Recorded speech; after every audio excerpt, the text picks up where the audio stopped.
अस्सलामुअलैकुम तमाम देखने वाले हज़रात को मेरी तरफ से प्यार भरा सलाम। उम्मीद है कि आप सब खैर आफियत से होंगे। मैं हूं आबिद बशीर और आप मुझे यूट्यूब पे देख रहे हैं आबिद बशीर ऑफिशियल। एक नए वीडियो के साथ मैं आपकी खिदमत में हाज़िर हुआ हूं। आज का जो मेरा ये वाला वीडियो है इसमें हम बात करेंगे अपार आईडी के रिलेटेड, जिसको अगर हम एक्सप्लेन करेंगे तो ये इसका मतलब होता है automated permanent academic account registry. तो ये क्या है, इसके बारे में हम बात करेंगे। तो ये स्कीम कहाँ से आई है, कौन से डिपार्टमेंट की स्कीम है और इस स्कीम में कौन से लोग आएंगे, किन को इस स्कीम में रजिस्ट्रेशन करनी है, वो हम इस पूरे वीडियो में देखेंगे। और मैं आपको दिखाऊंगा कि सीएससी के थ्रू हम अपार आईडी जो है वो कैसे बनाएंगे। और इसके बाद अगर हमें अपनी जो आईडी है अपार आईडी अगर हमें वो चाहिए, अगर हमें वो देखनी हो या दोबारा से डाउनलोड करनी हो, तो वहाँ उसके लिए हमें कौन से स्टेप्स फॉलो करने हैं। तो पूरे इस वीडियो में हम अपार आईडी के बारे में बात करेंगे। तो अगर आप मेरे चैनल पे पहली बार आए हैं तो चैनल को सब्सक्राइब करना। वीडियो इन्फॉर्मेटिव लगी तो इसको अपने बाकी जो दोस्त हजरात हैं जो सीएससी में काम करते हैं उनके साथ जो है इसको शेयर ज़रूर कर देना। अब हम अपना जो वीडियो है इसको स्टार्ट करते हैं। अगर हम अपार आईडी की सिंपली अगर हम गूगल में हम अगर लिखेंगे अपार आईडी, ठीक है, तो इसकी जो फुल फॉर्म निकल के आती है इसको हम कहते हैं automated permanent academic account registry. ठीक है, तो ये अपार आईडी ये स्कीम जो है ये एजुकेशन मिनिस्ट्री की है, गवर्नमेंट ऑफ इंडिया की। उन्होंने इसको लॉन्च किया है। जैसे हमने रिसेंटली देखा होगा राशन कार्ड के रिलेटेड, वहाँ पे हमने देखा कि एक स्कीम निकल के आई जिसका नाम था one nation one ration card. ठीक है, तो इस तरह से गवर्नमेंट की तरफ से और एक इनिशिएटिव लिया गया जिसमें इन्होंने लिखा, इसमें इन्होंने जो टैग लाइन रखी है one one student one ID card. ठीक है, एक स्टूडेंट के लिए एक आईडी कार्ड होना ज़रूरी है जो हर जगह पे हम एक्सेस कर पाएंगे। तो अब हमें यहाँ पे देखना है कि ये आईडी कार्ड बनता कैसे है और इसमें जो बेनिफिट्स है वो क्या होंगे।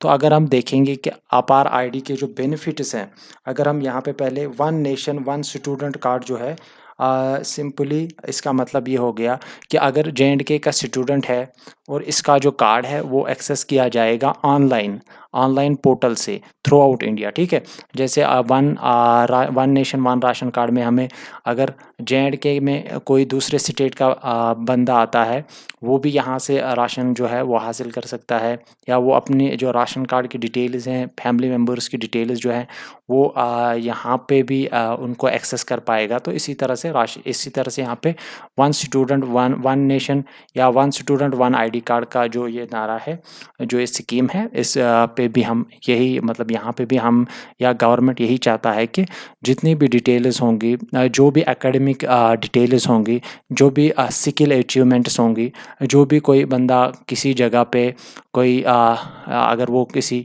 ओलंपिक में जाता है या कोई नेशनल लेवल, कोई स्टेट लेवल, कोई जो है, एक मिनट,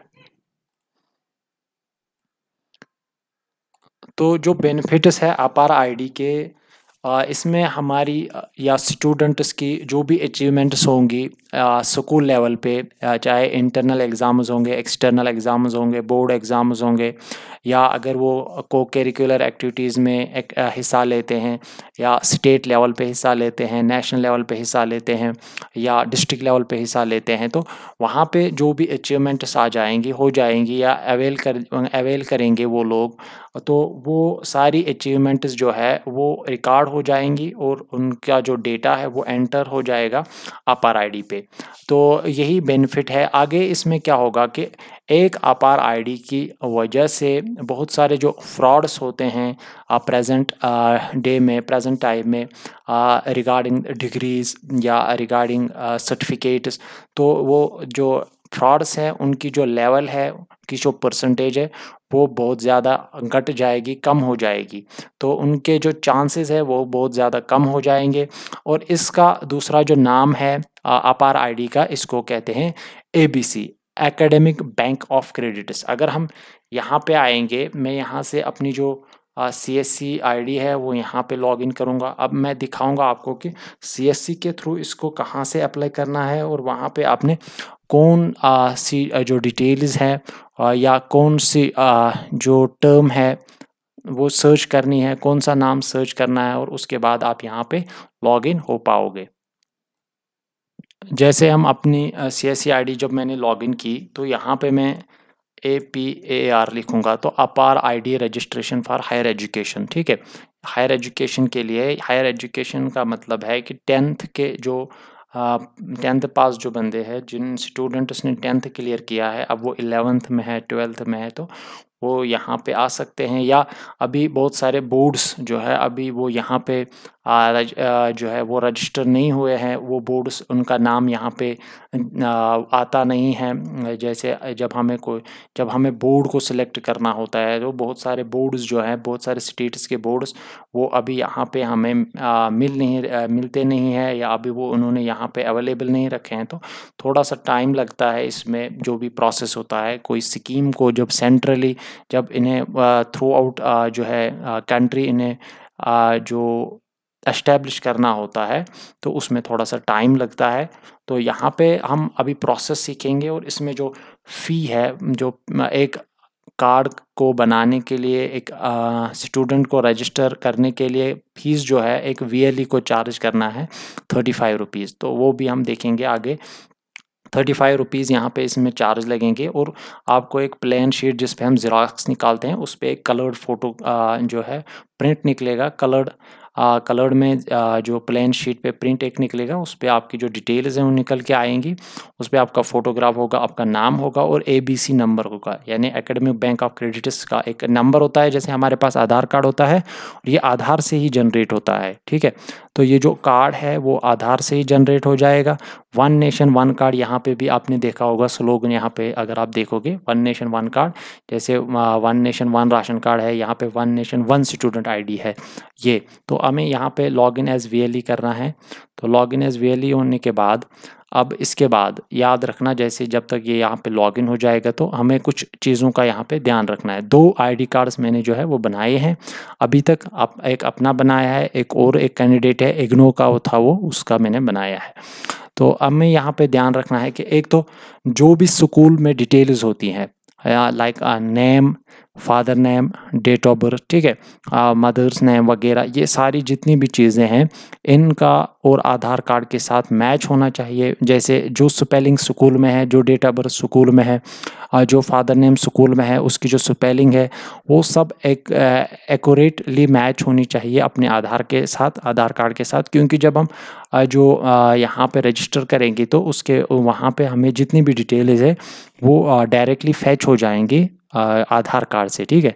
तो अब हम यहाँ पे जब हम रजिस्टर फॉर अपार आईडी करेंगे, अपार आईडी पे रजिस्ट्रेशन करने के बाद सबसे इम्पॉर्टेंट चीज़ क्या है कि हमें 2 चीज़ें होती हैं। या तो हमें, अगर किसी के पास बहुत सारे आज जो है मॉडर्न जो है एरा है, चल रहा है, डिजिटाइजेशन का ज़माना चल रहा है, तो हमारे पास ऑलरेडी डिजी लॉकर है जिसमें हमने आधार कार्ड रखा है, पैन कार्ड रखा है, जिसमें हमने ड्राइविंग लाइसेंस रखी है, जिसमें हमने मैट्रिकुलेशन सर्टिफिकेट्स वगैरह रखी है। तो जिनके पास वो है वो डायरेक्टली यहाँ पे मोबाइल नंबर देंगे, पिन देंगे, जो एक पिन रहता है वहाँ पे, जैसे हमारे ATM कार्ड का पिन होता है, मोबाइल का लॉगिन पिन होता है, या बहुत सारी जगहों पे हम एक पिन रखते हैं, जिसके बाद हमें दोबारा से जब आप अकाउंट एक्सेस करते हैं तो वहाँ पे हमें पिन देना पड़ता है। तो यहाँ पे भी हम जिसके पास मोबाइल नंबर है वो मोबाइल नंबर देगा, और जिन्होंने ऑलरेडी साइन अप करके रखा है डिजी लॉकर के साथ, तो हम अगर जिन्होंने नहीं किया है तो वो यहाँ पे साइन अप करेंगे। तो क्या करना है, मोबाइल नंबर देना है जो आधार के साथ लिंक है, जिस पे OTP हमें आ जाएगा। उसके बाद हमें क्या करना है काम, आधार यहाँ पे हमें फिर OTP जनरेट करना है, आइडेंटिटी टाइप, ठीक है, आधार कार्ड है, पैन कार्ड है, ठीक है, फुल नेम डालना है जो भी स्कूल के साथ और आधार कार्ड पे मैच हो रहा है, डेट ऑफ बर्थ क्लियर देना है, सही देना है, एक्यूरेट देना है, जेंडर को देखना है, यूज़र नेम एक बनाना है, वो आप कुछ भी बना सकते हो, उससे कोई फ़र्क नहीं पड़ेगा, और ये पिन जो है वो बनाना है, और उसके बाद हमने वेरीफाई करना है। उसके बाद हमें वापस आना है साइन इन टू एग्जिस्टिंग। तो जब हम यहाँ पे मोबाइल नंबर देंगे, पिन देंगे, और उसके बाद यहाँ पे हम कंसेंट देंगे और साइन इन करेंगे, तो आपके पास एक वहाँ से एक पॉपअप निकल के आएगा, उसको हमें अप्रूव करना है, ठीक है।